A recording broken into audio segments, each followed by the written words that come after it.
Hello students, welcome again. So we are discussing the topic aggression in sports. So in this series, today we will discuss our next topic type of aggression. तो क्या क्या types होते हैं aggression के, कैसे कैसे aggressions होते हैं. एग्रेशन तो एक सिंपल टर्म है, साइकोलॉजिकल टर्म है कि सबको पता है एग्रेशन का मतलब गुस्सा होता है, लेकिन स्पोर्ट्स में कैसे काम करता है और इसके कौन क्या क्या टाइप होते हैं उसके बारे में हम डिस्कस करेंगे आज. तो as you seen on your screen, many types of aggressions are there: impulsive or hostile aggression, instrumental aggression, assertive behavior aggression. तो ये क्या होते हैं और इनमें क्या होता है, इनका मोटिव क्या होता है, इनका मतलब क्या होता है, ये हम डिस्कस करेंगे. So let's start the video. तो फर्स्टली, इम्पल्सिव और हॉस्टाइल एग्रेशन. इम्पल्सिव एग्रेशन भी बोला जाता है और हॉस्टाइल एग्रेशन भी बोला जाता है इसे. तो फर्स्टली देखते हैं. This aggression is also known as affective aggression. It is characterized by a strong emotion of anger. It is often instant and not planned. It is often take place in the heat of movement, like yelling over person who comes in front of you while driving. In the main aim of this aggression is causing injury or physical harm to other person. तो basically इसका मतलब होता है कि आप कह सकते हैं कि हॉस्टाइल की अगर आप बात करेंगे तो एक तरीके से कह सकते हैं कि दुश्मनी है, आप प्लान करते हैं. ये पूरी तरीके से हीट ऑफ द मोमेंट में होता है कि आपको लगता है कि सामने वाला मेरा एनिमी है या इस टाइप से. जैसे कि इन्होंने एग्जांपल दिया हुआ है वाइल ड्राइविंग. जब भी देखिए कोई ड्राइव करता है, उसके सामने कोई आ जाएगा या गलत ड्राइव करता है तो ऑटोमेटिकली उसको गुस्सा आ जाता है. जो ड्राइव कर रहा होता है उसको गुस्सा आ जाता है. ऐसे ही आप और बात करेंगे तो इसका मेन मोटिव होता है, जनरली क्या होता है कि गुस्सा जब आपको आ जाता है, जब आप स्पोर्ट्स में होते हैं गुस्सा आ जाता है. आप कहीं जा रहे हैं, कोई प्लेयर आपको रोकता है, रेस्ट्रिक्ट करता है या किसी तरीके से, सपोज फुटबॉल खेल रहे हैं, आप जा रहे हैं, आपको पता है कि आपके सामने इस समय कोई नहीं है और डेफिनेटली आप स्कोर कर लेंगे, लेकिन सेम टाइम पे कोई प्लेयर आके आपको डिस्टर्ब कर देता है, आपको गिरा देता है, किसी तरीके से चोट लगा तो आपको गुस्सा आ जाता है, तो आप उससे बहस करने लग जाते हैं या उसको थोड़ा सा हिट कर देते हैं, धक्का दे देते हैं. ऐसे ही एक इन्होंने जो एग्जांपल हमने पहले डिस्कस कर लिया कि ड्राइविंग के टाइम पे जो एग्जांपल होता है, जब आप ड्राइव कर रहे होते हैं, कोई गलत ड्राइविंग करता है या गलत तरीके से आपके आगे आ जाता है तो उस टाइम पे गुस्सा हो जाता है. तो जो गुस्सा आता है वो गुस्सा आपका हॉस्टाइल एग्रेशन के अंडर में आता है. One more educationist is saying, mister Silva, इन्होंने अपनी डेफिनेशन दी है हॉस्टाइल एग्रेशन की. As a primary goal of injuring another person और player, a response to provocation, high emotional arousal, usually spontaneous. तो बेसिकली है कि खिलाड़ी को, या अगर आप स्पोर्ट्स की बात करें तो किसी प्लेयर को इंजर्ड करना, इसमें जो इसका मेन मोटिव होता है कि किसी प्लेयर को इंजर्ड करना है, जिसको देख के आपको गुस्सा आ गया है, जिसने कभी आपको डिस्टर्ब किया, तो आप उसको इंजर्ड कर देते हैं, लेकिन किसमें, हीट ऑफ द मोमेंट. आपका कोई इंटेंशन नहीं होता. सपोज कई प्लेयर्स ऐसे होते हैं, देखिए एग्रेशन एक बहुत इंपॉर्टेंट पार्ट है स्पोर्ट्स का. मैं आपसे बार बार कहता हूँ कि साइकोलॉजी जो हम चैप्टर पढ़ रहे हैं, साइकोलॉजी एक बहुत बड़ा सब्जेक्ट है और ये हर फील्ड में आज की डेट में इन्वॉल्व है और बहुत इंपॉर्टेंट रोल प्ले कर रहा है. तो साइकोलॉजिकल बैलेंस बहुत जरूरी है. तो इसमें जैसे कि आपने देखा हो कुछ प्लेयर बड़े काम होते हैं, जैसे लेजेंडरी सचिन तेंदुलकर देखो कभी इन्वॉल्व नहीं है किसी चीज़ में, धोनी हो गया. तो इस टाइप के प्लेयर्स भी हैं और कुछ इस टाइप के प्लेयर भी हैं जो बहुत गुस्सैल टाइप के होते हैं, हर जगह आपको मिल जाएंगे. जैसे कि हमने लास्ट स्लाइड में एक स्टार्ट किया था, जब हमने स्टार्ट किया था अपना टॉपिक एग्रेशन इन स्पोर्ट्स, तो उसमें एक फोटो देखी होगी. तो एक फुटबॉल का प्लेयर था और एक साथ में एक और पोस्ट थी टेनिस प्लेयर का. तो वो टेनिस प्लेयर है जॉन मैकेनरो. लेजेंडरी प्लेयर है, बहुत बड़े प्लेयर रहे हुए हैं अपने टाइम के, अभी भी हैं और अभी भी कोचिंग करते हैं, नए नए प्लेयर्स को तैयार करते हैं.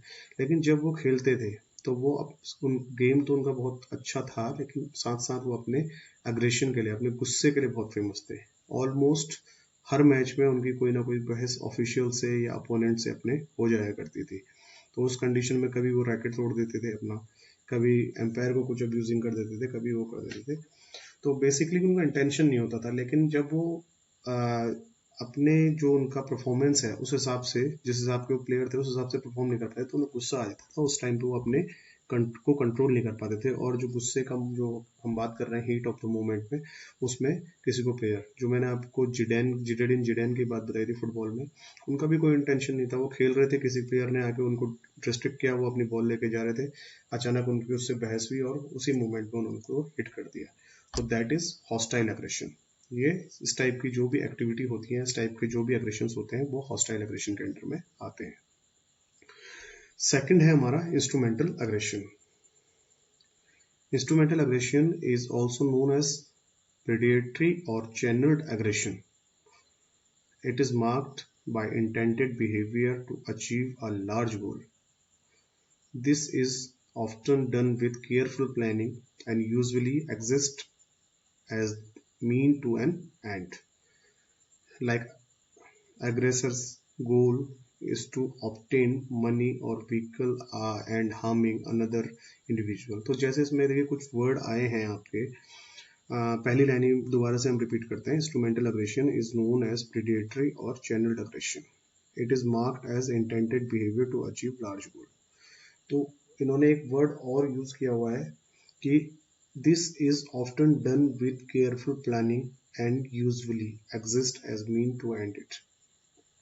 इसका मतलब होता है किसी लक्ष्य को प्राप्त करने के लिए, या जो आपका टारगेट है या जो आपका गोल है उसको अचीव करने के लिए आप पहले से प्लान अपने आप को, ये आपकी स्ट्रेटेजी का एक पार्ट होता है स्पोर्ट्स की।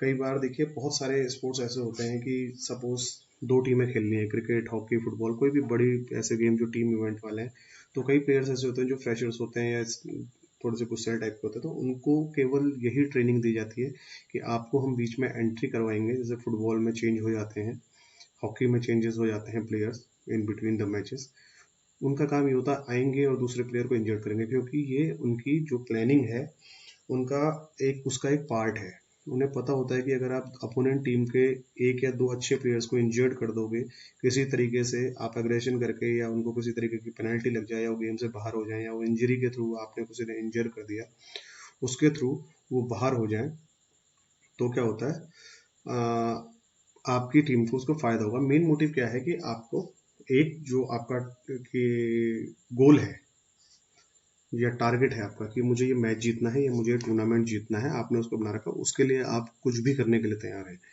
तो बेसिकली किसी भी गोल को अचीव करने के लिए पहले से प्री प्लान कह सकते हैं आप, ये तरीके अपनाया जाता है, ये वाला अग्रेशन अपनाया जाता है। उस समय उसे गुस्सा दिलाओ, हीट ऑफ द मोमेंट, फिर गुस्से में फिर दूसरा प्लेयर को भी गुस्सा आएगा।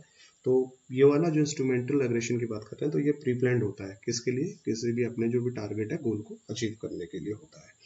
और जो इसकी जो प्लानिंग होती है बहुत सिस्टमेटिकली होती है। आपने देखा होगा फाउल होते हैं कई बार, ऑफिशियल्स जनरली पकड़ लेते हैं। आज की डेट में बहुत हाई टेक्नोलॉजीज बहुत हाईटेक हो चुकी हैं, लेकिन कई बार इतने इजीली प्लेयर अपना जो स्किल्स को परफॉर्म करता है, या इसको भी आप कह सकते हैं कि ये भी एक तरीका स्किल है अगर प्लानिंग का, तो उनको उसके लिए ट्रेन किया जाता है। वो इस तरीके से दूसरे प्लेयर को इंजर्ड करते हैं, अगर वो डिस्टर्ब करते हैं कि वो अपना परफॉर्म नहीं कर पाता है। कुछ भी हो सकता है उसमें, इंजर्ड भी कर सकते हैं या उसे डिस्टर्ब कर सकते हैं। तो again mister Silva is also giving one definition, या उनके वर्ड्स में आप कहें तो इंस्ट्रूमेंटल एग्रेशन क्या है, has intent to harm another but with the superordinate goal to achieve an outcome that is beneficial to the players or the team। मतलब पूरा प्लान तरीके से है, कुछ भी ऐसी एक्टिविटी करना जो गोल अचीव करने में हेल्प करती है और टीम या प्लेयर के लिए बेनिफिशियरी होती है, फायदेमंद होती है। प्लान और कैलकुलेटेड एग्रेसिव एक्ट्स, उनकी प्लान होती है और कैलकुलेटेड एग्रेसिव एक्ट होती है। कैलकुलेटेड का मीनिंग यहाँ पर यह है कि आपने कैसा है। तो पहली चीज अग्रेशन जो मैं ऊपर बोली थी वो तो हीट ऑफ द मोमेंट हो गया, वो तो आपको पता नहीं होता, आप सिंपल चल रहे होते हैं, कुछ ऐसा हो जाता है कि हॉस्टाइल एग्रेशन में कि आपको मुझे गुस्सा आ जाता है और हीट ऑफ द मोमेंट में आप कुछ दूसरे को हार्म कर देते हैं या चोट कर देते हैं। लेकिन यहाँ नहीं है, यहाँ प्लानिंग में है। और कैलकुलेटेड इसलिए है क्योंकि हर गेम के बहुत सारे रूल्स एंड रेगुलेशंस होते हैं, नियम होते हैं, कायदे होते हैं। तो उन कायदों को वो इस तरीके से फॉलो करते हैं कि वो अपने जो उनका एम है वो भी पूरा हो जाए और किसी तरीके से उन्हें पेनल्टी ना लगे। कई बार प्लेयर्स को देखा होगा, फुटबॉल प्लेयर्स हैं, चलते चलते स्लाइड्स करते हैं, स्लाइड वो इस स्टाइल से करते हैं, फिर रेफरी के सामने अपने एक्सक्यूजेस देना शुरू करते हैं कि सर स्लाइड हो गया था, या इस तरीके से मैंने इंटेंशनली नहीं किया। करते इंटेंशनली है, बट वो इस तरीके से उसको प्लान करते हैं कि वो इंटेंशनली नहीं लगता है। तो that is instrumental aggression. Next है आपका assertive behavior aggression. It is the behavior that involves the use of legitimate physical or verbal force to achieve one's purpose, such as sledging in cricket causes psychological discomfort to batsmen. इन्होंने example भी दिया हुआ है psychological discomfort का। इसमें ये होता है कि जो चीज चल रही है उनका मतलब ये है, सपोज अभी क्रिकेट का एग्जाम्पल है तो इसी से समझते हैं। कोई प्लेयर है, बहुत अच्छी बैटिंग कर रहा है, बैट्समैन खेल रहा है, सेट बैट्समैन है, अच्छी बैटिंग कर रहा है, जब सेट हो जाता है तो बॉल और आई कांटेक्ट भी बहुत अच्छा हो जाता है, बॉल अच्छे से दिखती है, तो चांसेस ऑफ मिस्टेक बहुत ज़्यादा कम हो जाते हैं। तो बेसिकली क्या होता है कि उस प्लेयर को कैसे डिस्टर्ब किया जाए। आप खेलते तो आपने देखा होगा कि लगातार खेलते रहेगा तो उसका कॉन्सेंट्रेशन बना रहेगा, तो इसीलिए प्लेयर बीच में कोई गिर जाता है, वो ऐसे ही चलते चलते गिरने का ऐसा मतलब कह सकते हैं कि आप शो ऑफ करते हैं कि हम गिर गए, हमें चोट लग गई है। उससे क्या होता है, कुछ देर के लिए मैच रुक जाता है। तो वो थोड़ी देर के लिए जो मैच रुकेगा उसमें जो बैट्समैन का कंसंट्रेशन है, वो लगातार बॉलें खेल रहा था, उसका पिच पे ध्यान था, तो उसका कहीं ना कहीं जो उसका माइंड है वो डाइवर्ट हो जाएगा। और क्या हो सकता है, किसी तरीके से आपने देखा होगा कि दौड़ रहा है तो कभी बॉलर उससे टकरा जाता है, फील्डर उससे टकरा जाता है, उसके आसपास बॉल वॉल फेंक दी जाती है। अब अंडरस्टूड सी बात है, जब बॉडी पूरी तरीके से हीटअप होती है, आप कोई भी स्पोर्ट्स खेल रहे होते हैं, तो उस समय गुस्सा भी जल्दी आता है, बीपी वगैरह का जो इश्यू रहता है, बीपी भी बढ़ेगा क्योंकि आपका सर्कुलेशन भी बढ़ा रहता है उस समय ब्लड का। तो उस समय जब आप उसे किसी तरीके डिस्टर्ब करते हैं तो आपसे बहस करनी शुरू कर देता है। और ये एक बहुत पुरानी कहावत भी कह सकते हो आप, या एक एक्चुअल फैक्ट है ये, कि जब आप गुस्सा आता है तो हमारा जो माइंड होता है वो एक्चुअली काम नहीं करता है। इसीलिए उन्होंने कहा कि psychological discomfort to the batsman.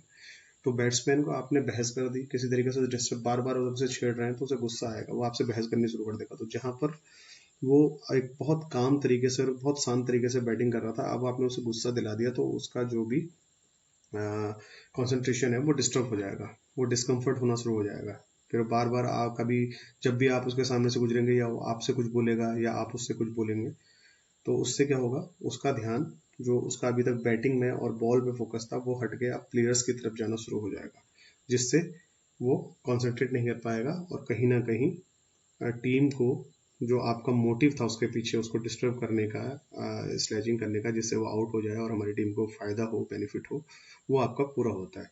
तो दो बेसिकली फिजिकल भी हो सकते हैं, वर्बल। जैसे वर्बली तो आपने स्टार्ट कराया, फिजिकली आपने जाते जाते उसको हल्का सा टच कर दिया, उसको गिरा दिया, रनिंग में उसको डिस्टर्ब कर दिया, या थोड़ा धक्का मुक्की हो जाती है किसी भी गेम में। क्रिकेट का तो उन्होंने एग्जाम्पल दिया था, तो मैंने उसी से आप लोगों को क्लियर करने की कोशिश की है।